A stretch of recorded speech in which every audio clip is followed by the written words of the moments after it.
up, guys? Brandon here, Evan behind the camera, and number one right there. Today we are going to go over Bombazar Blue, the boogeyman when Duelmasters died. For those who don't know, Bombazar was notorious. A lot of people did not like this card. People feel that this card was broken, and for the most part I agree with them, but this was the deck that actually won the last official major Duelmasters tournament in 2006, the Continental Championships. So this isn't that deck. It's not my idea, but this deck is probably the best it's going to get for Bombazar Blue. So let's get into it. So we have 4 Ganta. Ganta's great. Gets over Saris with 0 suppression and any other 2-drops, except for Bloody Skeeto, really. Poisonous Mushroom. This guy's pretty good.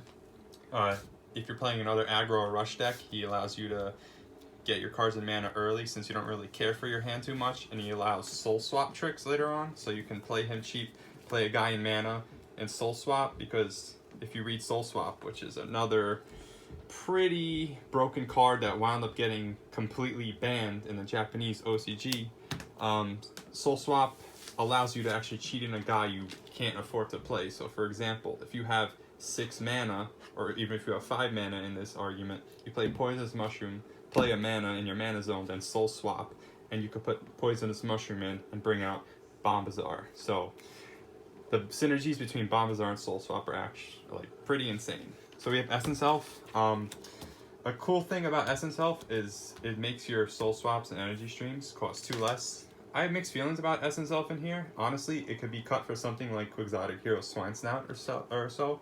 You meant to say 1 less, right? Yeah, it makes them cost 1 less, Yeah, so they 1 cost less. 2 each. So what you could do, you could play turn 2 Poisonous, drop a mana. Turn 3, you play Essence Elf into Energy Stream. That lets you get ahead on mana and have a nice sizable board. That's a decent play, but other than that, it's really for soul swap tricks late game 2, the same way Poisonous Mushroom does. Bronze Arm, great card in here. He curves beautifully into Wind Axe. He allows you to reach that key point in mana to soul swap in Bombazar early. Hocus, no brainer. Blue is in here mostly for the draw. It plays only these 12 blue cards. Energy Stream, again, non-explanatory. Use it to just draw cards, keep the gas going. Soul Swap, I never was able to get a 4th in English, but we have more Japanese copies coming on the way. This card is incredibly broken. Even in the English game, I believe it's broken before the Japanese stuff even got to us later on. You can cheat out stuff early. You can use it defensively as a shield trigger just to give one of their guys summoning sickness, or give them one of their not as good guys from their mana zone in the battle zone in exchange for one of their more powerful creatures. Card is absolutely insane. Probably one of the most broken Duelmasters cards in Duelmasters history. Later got a similar card made called Crest of Mother. Much weaker version that also got completely banned. The loops with this in the Japanese game are insane, and this card is extremely powerful in the English game as well. Probably would have gotten banned later on as well, or even limited. Wind Axe, as we said, works beautifully in here. Curves perfectly off of Bronze Arm Tribe. For 5 mana, you go to 6. Then the next turn, you can hardcast Twin Cannon or Bombazar, even if you wanted to. Gets rid of annoying Tajimals, Bloody Skeetos, things that would normally slow you down. Fantastic card. Surfer, criminally underplayed in my meta when I last played Duelmasters in 2006. I played where Tom used to play at Mark's Comics in Long Island and at Nutri-Ground, and a lot of people didn't really like Surfer. They preferred For Corral, and I get it, but I believe that Surfer was pretty underplayed. I just think he's a fantastic card. He's absolutely insane. He has a great race. He's not a bad hardcast on turn 6 at all. And it's backbreaking to hit this if you're playing against another aggro deck early. Alright, so the centerpiece, Bombazar. We already know, but he's pretty damn broken. What else can we say? A lot of people didn't like him. He actually did make an official... he did make the watch list officially for the Wizards of the Coast English Duelmasters TCG.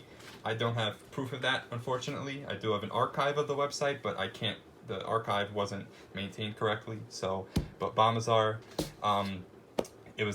this card was by far the best. Won the last major tournament.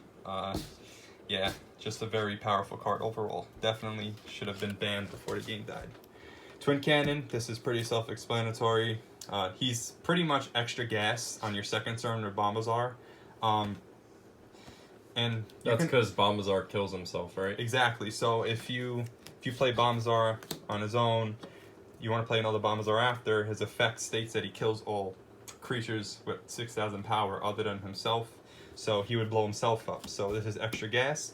And many times in casual play with my friends, and in tournament play, you don't even need Bombazar sometimes. The deck on its own, if you take out Bombazar, is actually a very powerful deck. And I think it still would have been a meta deck even if Bombazar got banned. You can just max out the Twin Cannons, put in something like Gigalzor, I guess. The deck still functions beautifully, and it has a really good matchup against other control decks. Yeah, Twin Cannon's great. You don't even need Bombazar sometimes if you hit the right cards, give your opponent a hard time. Scarlet Sky Tower, it's actually a really good choice in here. It works well, mostly because of Soul Swap. Yes, it's 8 mana. Probably should have gotten buffed. I agree 100% with the Duelmasters plays buff to this. They gave it 6,000 power and double breaker.